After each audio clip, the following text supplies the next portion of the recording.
Hello everyone, welcome to Commerce Talkies network. So I guess ये हमारी third या fourth video है जिसमें हम डिस्कस करने वाले हैं डिटेल में वर्कमैन कॉम्पेंसेशन रिजर्व से रिलेटेड जितने भी आपके अलग अलग केसेस बनेंगे, आपको उनमें क्या करना है, किस तरीके से जर्नल एंट्री पास करनी है और कितना रिजर्व आप कब ट्रांसफर करोगे, कब रियलाइजेशन में आएगा, वो सब हम डिटेल में समझेंगे। ठीक है। तो मैंने पूरा कॉन्सेप्ट हम ऐसे ही समझने वाले हैं रफ में ही। देन उसके बाद जब क्वेश्चंस करेंगे नेक्स्ट वीडियो में तो वहां पे मैं आपको डिटेल में क्वेश्चन भी करके दिखा दूंगी। ठीक है। तो फर्स्ट ऑफ ऑल मीनिंग समझना, workman compensation reserve means what, कि आउट ऑफ प्रॉफिट ये रिजर्व बनाया जाता है कि इन केस एम्प्लॉयज की तरफ से किसी भी कॉम्पनसेशन की क्लेम की रिक्वायरमेंट हुई, form will meet all the claim for compensation from this reserve only instead of using the working capital. Right. तो ये इसलिए अलग से रिजर्व बनाया जाता है कि मान लो वर्क प्लेस पे कोई एक्सीडेंट हो जाता है, किसी एम्प्लॉय को चोट आती है और एम्प्लॉय अगर क्लेम करता है, फर्म को मनी पे करनी है, तो basically firm can utilise this amount of reserve for that particular claim. Right. ये हमारा मीनिंग होता है। इस तरीके से WCR डील करता है। बैलेंस शीट में WCR हमें पता है कि लाइबिलिटी साइड में गिवन होगा and let's say this balance is 50,000। ठीक है।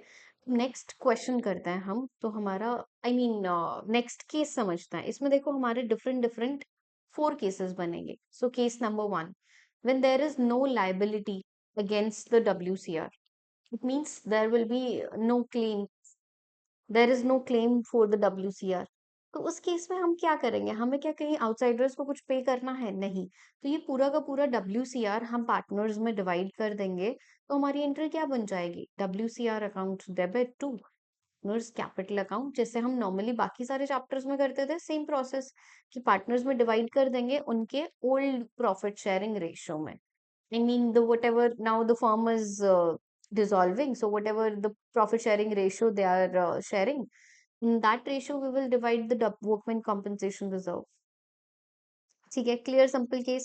Second case, let's say WCR is 50 and we have the claim of workman compensation claim of 30,000. So in this case, the claim is less than the reserve which is available.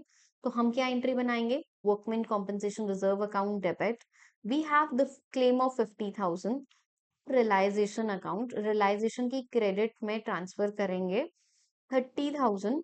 उसका reason ये कि because हमें claim पे करना है, claim हम employees को देंगे और वो फर्म के लिए लाइबिलिटी है। So WCR to realisation and then जितनी भी अमाउंट बची, रिमेनिंग अमाउंट हम पार्टनर्स के कैपिटल अकाउंट में ट्रांसफर कर देंगे। सो 50 में से 30 हमने क्लेम दे दिया, रिमेनिंग 20 है, तो टू पार्टनर्स कैपिटल अकाउंट। तो ये एक के में ही नहीं, दो तीन जितने भी पार्टनर होंगे, टू ABC इस तरीके से लिखेंगे और ये 20,000 की वैल्यू को हम उनके अकाउंट्स में डिवाइड कर देंगे। ठीक है। ये था हमारा second type of case. Now the third cases कि लेट्स से कि यहाँ पे वर्कमैन कॉम्पनसेशन क्लेम हमारा 50,000 का ही है। तो जैसे कि हमने क्वेश्चन में अज्यूम किया कि वर्कमैन कॉम्पनसेशन रिजर्व हमारा 50 का है और क्लेम भी हमारा 50 का है। इस केस में आप क्या जर्नल एंट्री बनाओगे? Workman compensation reserve account debit realisation account. Why realisation account? Because कि अब ये पूरा का पूरा हमें क्लेम पे करना है, पार्टनर्स में कुछ भी डिवाइड नहीं होगा बिकॉज सारी वैल्यू तो हमने एम्प्लॉयज को दे दी।